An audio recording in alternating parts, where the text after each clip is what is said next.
Today, the Minecraft YouTube channel posted a Minecraft Dungeons Creeping Winter DLC diary that is essentially a video where the developers of Minecraft Dungeons show and tell us a lot about the Creeping Winter DLC, free update, and also they share their thoughts with Minecraft Dungeons and tell us what they are planning to do past the Creeping Winter DLC. I'm going to cut to the chase and tell you the most important things that were revealed to us from this video, and then after I show you all of the new content that has been revealed to us, I'm going to recap what the developers said about what their thoughts are on Minecraft Dungeons right now and what is to come. Let's get into this video. Now I'm going to get to the gameplay of the new merchants and the daily trials in a bit, but first I'm going to quickly show you the general content that is coming to the game, like a new enchantment, some items that we haven't seen in action before, and all of that general content type of stuff. So first up, I want to talk about the new items that we see in this video. First of all, we have the snow armor. Now we've seen this armor before, but now we see what perks it has, and that is 50% freezing resistance and 35% damage reduction.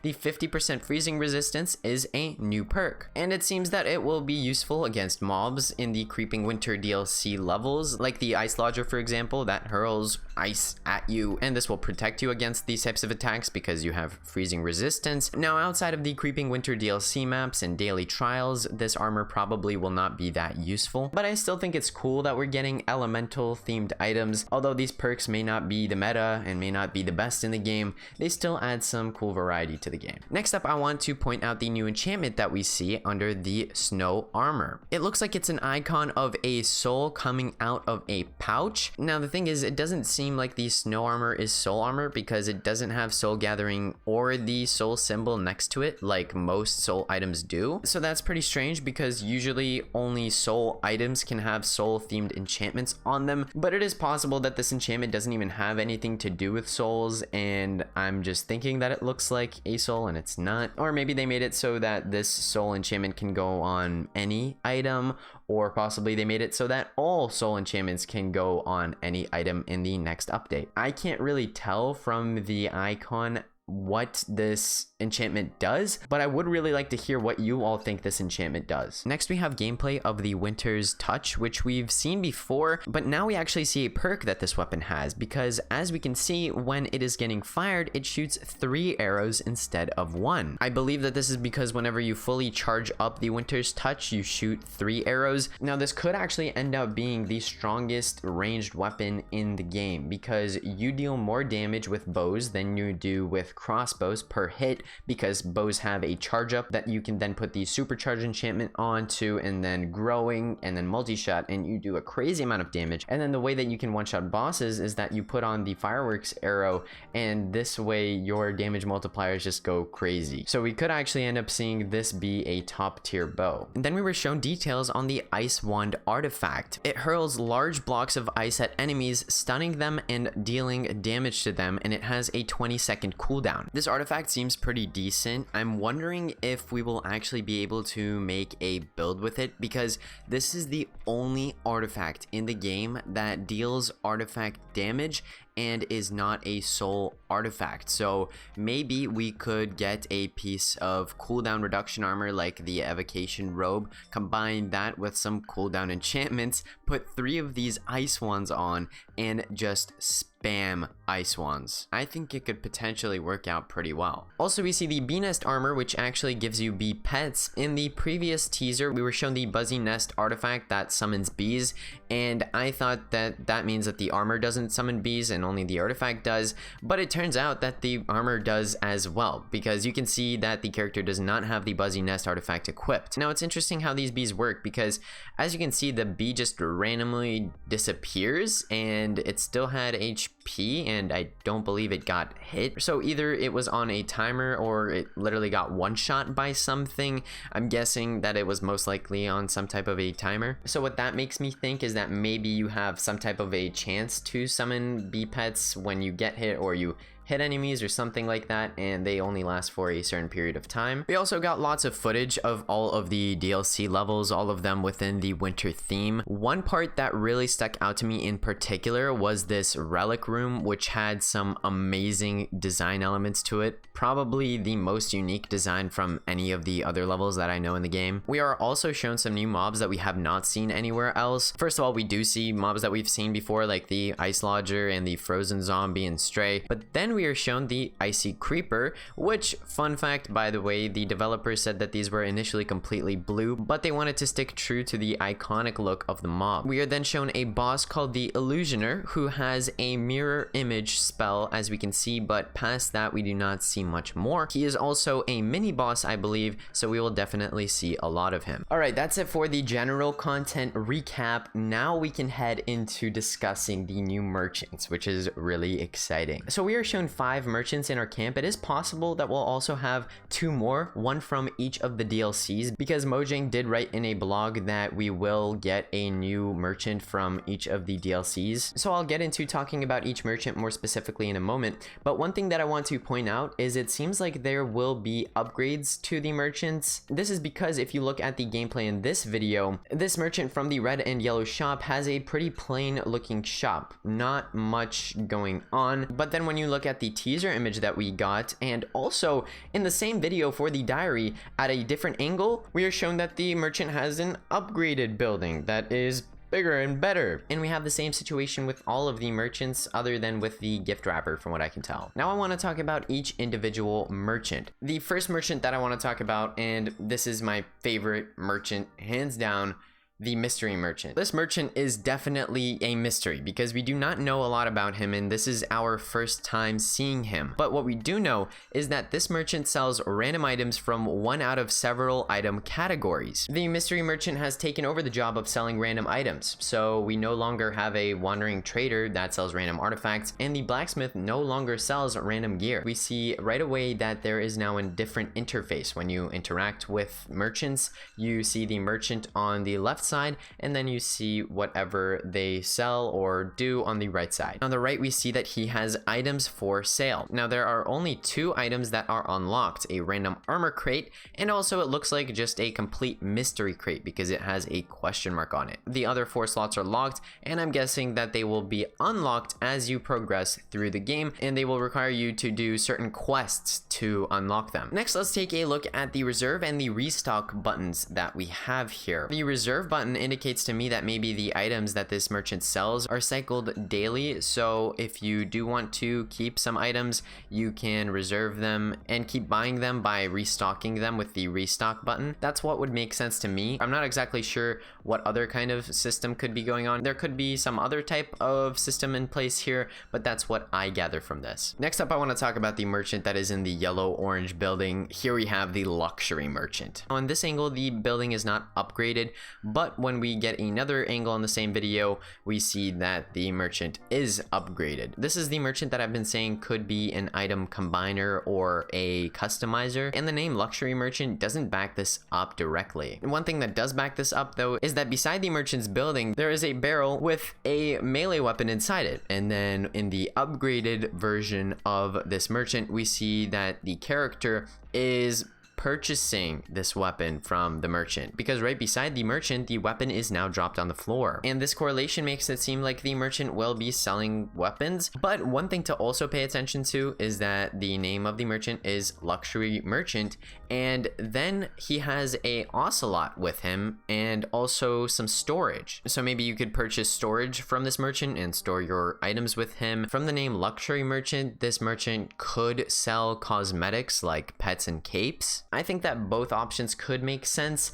The name luxury merchant does lead me to think of pets and cosmetical things, but at the same time, a lot of things have been pointing to this merchant having to do with customizing or selling weapons in some way. So I'm going to stick with this being a customizer or combiner merchant, but I'll have to wait and see on this one. Next, to talk about the gift wrapper merchant, there's not much to really say. He's just a happy, jolly old fella handing out gifts. He will let us trade with our friends, And other than that, we don't really gather much because we're not shown the interface with this merchant. We are shown a close-up of the merchant this time though, before we just saw him from very far away, so that does give us a little bit more insight into him. Next up, I want to talk about the blacksmith merchant, who has definitely had some changes to him. He now upgrades items while you complete missions, and when we look at the dot jots for how upgrading items work, we see that it instantly returns any invested enchantment points. Upgrading an item takes 3 missions to complete, and item power is re-rolled based on your recommended difficulty. So this gives us a source of disenchanting, and it also lets you upgrade the power level of items. We also see 3 upgrade slots, and with the first one we see a anvil that's kind of starting to get broken, and from that I'm thinking that you can use it a certain amount of times before you will have to pay for another anvil. It seems like to unlock the other 2 slots you will have to do some types of challenges. The third box could be to defeat Obsidian Pinnacle on Apocalypse mode, and that way you unlock the final tier. I'm not 100% sure, but I do think it would make sense for that to work that way. And finally, I want to talk about the village merchant. Now, when I initially saw this new merchant in a teaser that we got where the name was not revealed, I thought that this could be an enchanter because the merchant has a monocle and he has what looks to be an enchanted book. But now with the name being revealed as village merchant, it seems to me like this merchant will let you upgrade your village in some way, whether it's the merchants, which I'm not sure if it is, because I do still think that you will be able to upgrade your merchants through doing different challenges, but that's a possibility. And also maybe you can just upgrade your village. Maybe there are some cool customization options that we have just not been shown yet. This could make some sense because the villager looks to be pretty knowledgeable, and he also does have an emerald on his desk, and this kind of makes me think that he may be an architect because an emerald has an interesting shape and he's kind of observing this emerald. I mean, maybe I'm stretching a bit here, but we just don't have a lot of info. All we see is the appearance and the name of the villager, and the village merchant is pretty broad. It's also possible that you will have to complete certain challenges to unlock the tiers of the merchants, and then to finalize those upgrades you may have to go to this villager and create and build these structures. We'll have to see for this one. He has an interesting look, an interesting name, and I'm not exactly sure what to expect from him. And that's it for the merchants. A lot of cool stuff there. Let me know what your thoughts are on some of the merchants, because I know that I still have some questions hanging over my head. But anyways, now I want to talk about the gameplay of the daily trials that we have gotten. So we are shown that daily trials take place on pre-existing maps, as we already knew before, and as we were recently told in an article, these daily trials give you positive and negative effects, and there can be many effects that you can get. Just for 2 examples, here is one daily trial where the player only has burning arrows, and players also have the burning enchantment equipped that gives you that ring around you that burns enemies when they step into it.